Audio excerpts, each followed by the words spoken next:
रंजना की रसोईमध्ये आपले स्वागत। आणि संक्रांतीच्या सुकड्यांचं पूजन कसे करायचे ते मी दाखवते। हे जे 5 सुगडे आहेत ह्याला खण म्हणतात, 5 आहेत म्हणून ह्याला खण म्हणतात।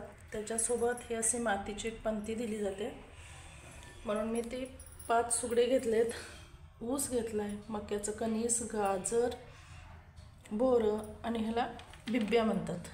हे बघा असं भेटतं हे भाजीवाल्यांकडं। भुईमुगाच्या शेंगा आणि आपण ज्याची भाजी बनवली होती ते 5 प्रकारच्या ह्या घेवडा, वाल वगैरे ते सगळं, थोडीशी फुलं, पांढरे तीळ, तिळगुळ आणि तिळाचे लाडू प्रसादासाठी मी घेतले। हे सगळं आपण सुगड्यामध्ये भरून घेऊ। पूजा म्हटलं की तांदूळ, हळदी कुंकू, दिवा, ग्लास भरून पाणी, हे सगळं साहित्य हाताशी घ्यायचं आणि मग पूजेला सुरुवात करायची। मी इथे एक लाल कापड अंथरून घेतलंय, पाट मांडलाय। आता त्याच्या भोवती आपण रांगोळी काढू आणि पूजेला सुरुवात करू। चला तर मग आपण आता व्यवस्थित पूजा करून घेऊया। सगळ्यात आधी आपण काय करायचं,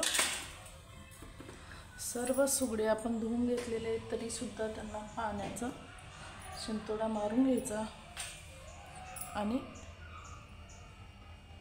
संक्रांतीला हळदी कुंकू लावून घ्यायचं। सगळ्या सुगड्यांना आपण काय करायचं, असं हळदी कुंकू लावून घ्यायचं। मी लाल कापड अंतरलंय, त्याच्याखाली थोड्या अक्षदा ठेवलेत आणि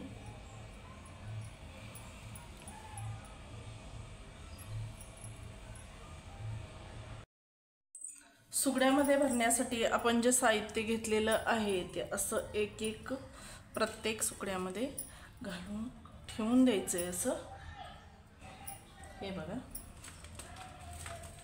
आधी ऊस घेतला, मग हे वालाच्या शेंगा, ह्याला पण काहीतरी सांस्कृतिक असं काहीतरी विशेष महत्त्व असावं असं मला वाटतं, की जेणेकरून आपण जे काही वर्षभर खातो, निसर्गाने जे काही आपल्याला जे काही निसर्गाने दिलेलं आहे त्याची एक कृतज्ञता म्हणून आपण ही पूजा करत असावी असं मला वाटतंय।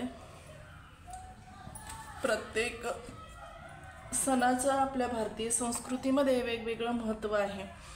जसं की आता हा जानेवारी महिन्यातला पहिला सण येतो ते म्हणजे भोगी। भोगी झाली की संक्रांत, आणि मग असं आपण कृतज्ञतापूर्वक, आदरपूर्वक, भावनेने प्रत्येक गोष्टीचा नाही का पूजा म्हणून आपण पूजेच्या स्वरूपात आपण कुठेतरी थोडीशी कृतज्ञता व्यक्त करतो निसर्गाची, भूमातेची। प्रत्येक गोष्ट आपल्याला निसर्गानेच दिलेली आहे ह्या सृष्टीमध्ये, त्यामुळेच आपण सर्व गुण्यागोविंदाने आपलं जीवन जगत असतो। हे असं सगळं व्यवस्थित भरून घ्यायचं। अत्यंत साध्या सोप्या अशा ह्या आपल्या पूजा। हे बघा, आता हे कणीस आहे ज्वारीचं। आता काही ठिकाणी ना, आता आमच्या भागात कसं आहे, ही पूजा अशीच केली जाते, म्हणजे घरीच पूजा मांडतो आम्ही। तर काही ठिकाणी काय करतात, हे सुगडे असे ताटात घेतात आणि एखाद्या विठ्ठल मंदिरात किंवा कोणत्याही एका मंदिरात जाऊन ते एकमेकीची ओटी भरतात, हे सगळं एका ताटात घेऊन। आणि आमच्या भागात काय करतात, ही पूजा अशीच मांडतात घरीच। मी तशा पद्धतीने पूजा मांडली। काही ठिकाणी संक्रांतीला नव्या नवरीचा वौसा असतो किंवा सुवासिनींचा वौसा असतो, ती पद्धत वेगळी आहे, आपली ही पद्धत वेगळी आहे। प्रत्येकाच्या पद्धतीनुसार ज्याने त्याने आपल्या पद्धतीनुसार करावं असं मला वाटतं। पण घरात ही पूजा झालीच पाहिजे। आपली भारतीय संस्कृती जपायची तर प्रत्येक गोष्ट आपल्याला माहिती पाहिजे।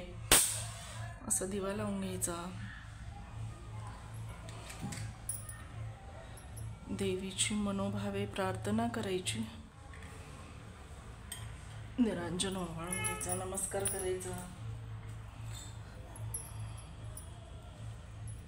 अगरबत्ती लावायची. अत्यंत साध्या सोप्या 20 मिनिटात, अगदी इच्छा असेल तर 20 मिनिटात सुद्धा होणाऱ्या ह्या पूजा आहेत.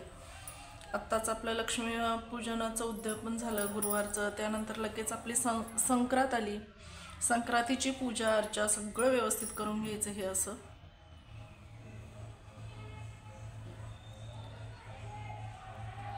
आणि पुरणपोळीचा नैवेद्य दाखवायचा, किंवा आमच्याकडं भोपळ्याच्या घाऱ्या करतात, त्याचा नैवेद्य दाखवतात. तुमची जशी पद्धत असेल तसं करा तुम्ही, पण आपली संस्कृती जपा. स्वतःला हळदी कुंकू असं लावून घ्यायचं, देवीची मनोभावे पूजा करायची. आणि सर्व बंधू भगिनींना संक्रांतीच्या हार्दिक हार्दिक शुभेच्छा. सर्वांना सुख समृद्धी लाभो, निरोगी आयुष्य लाभो अशी प्रार्थना करायची.